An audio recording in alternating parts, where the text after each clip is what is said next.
भारत की राजनीति में कुछ नाम ऐसे होते हैं जो सिर्फ पद नहीं, पहचान बन जाते हैं।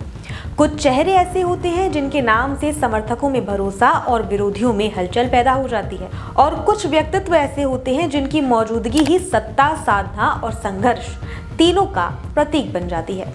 उत्तर प्रदेश के मुख्यमंत्री योगी आदित्यनाथ ऐसे ही एक नाम है। ये कहानी है एक साधारण बालक अजय सिंह बिष्ट की, जिसने संन्यास लिया, राजनीति को चुनौती दी और नेतृत्व की एक नई परिभाषा लिख दी। नमस्कार, मैं खुशी और आप देख रहे हैं जन अखबार न्यूज।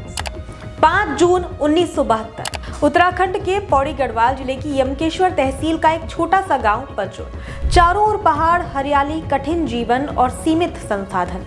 इसी गांव में जन्म हुआ अजय सिंह बिष्ट का। उनका परिवार एक सामान्य मध्यवर्गीय गढ़वाली परिवार था। ना कोई राजनीतिक विरासत, ना कोई सत्ता का साया, बस पहाड़ की सादगी, अनुशासन और संघर्ष। अजय बचपन से ही अलग थे, कम बोलने वाले, गंभीर स्वभाव और पढ़ाई में तेज।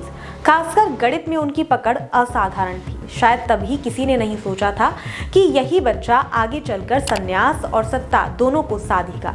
अजय सिंह बिष्ट ने अपनी शुरुआती पढ़ाई गांव और आसपास के इलाकों से पूरी की। इसके बाद वह उच्च शिक्षा के लिए निकले। कॉलेज के दिनों में वह गणित के मेधावी छात्र थे।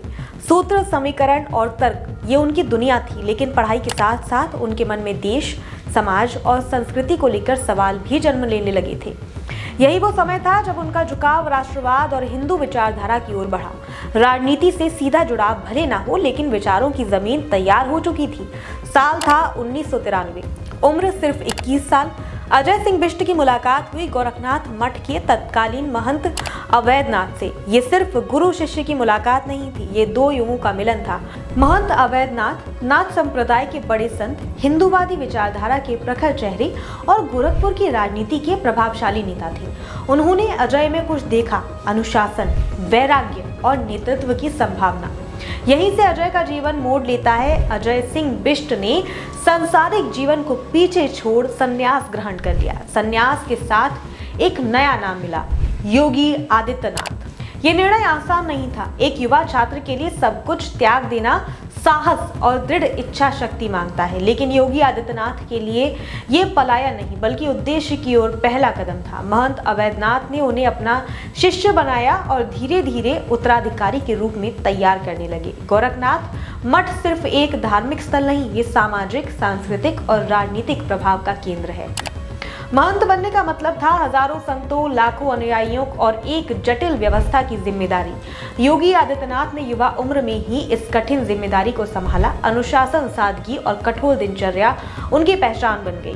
यहीं से उनका नेतृत्व उभरने लगा। साल 1998 योगी आदित्यनाथ की उम्र 26 साल। भारतीय जनता पार्टी ने उन्हें गोरखपुर लोकसभा सीट से उम्मीदवार बनाया। ये एक बड़ा जोखिम था, एक युवा सन्यासी को सीधे संसद में भेजना, लेकिन जनता ने भरोसा किया। योगी आदित्यनाथ सांसद चुने गए और देश के सबसे युवा सांसदों में शामिल हुए।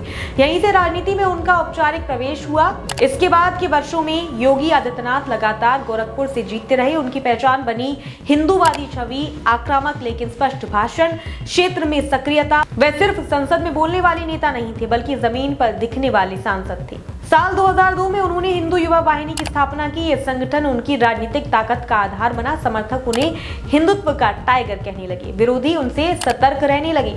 साल 2017 उत्तर प्रदेश विधानसभा चुनाव, बीजेपी ने ऐतिहासिक जीत दर्ज की। मुख्यमंत्री पद के लिए कई बड़े नाम चर्चा में थे, राजनाथ सिंह, केशव प्रसाद मौर्य, मनोज सिन्हा।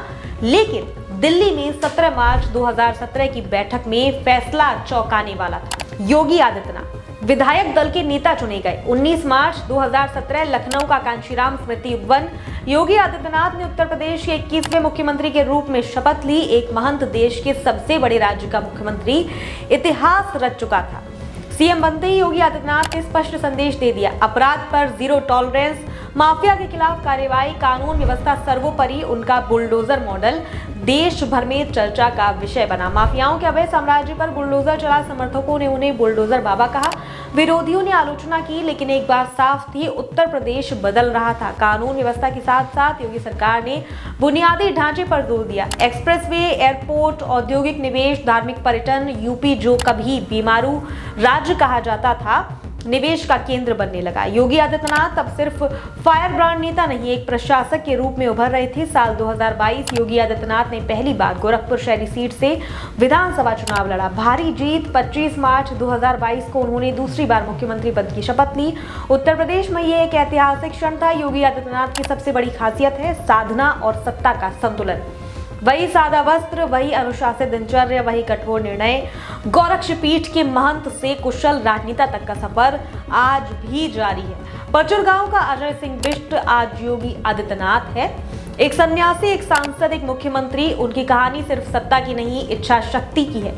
ये कहानी बताती है कि अगर उद्देश्य स्पष्ट हो तो पहाड़ों से निकलकर सत्ता के शिखर तक पहुंचा जा सकता है। योगी आदित्यनाथ एक व्यक्ति नहीं, एक युग है।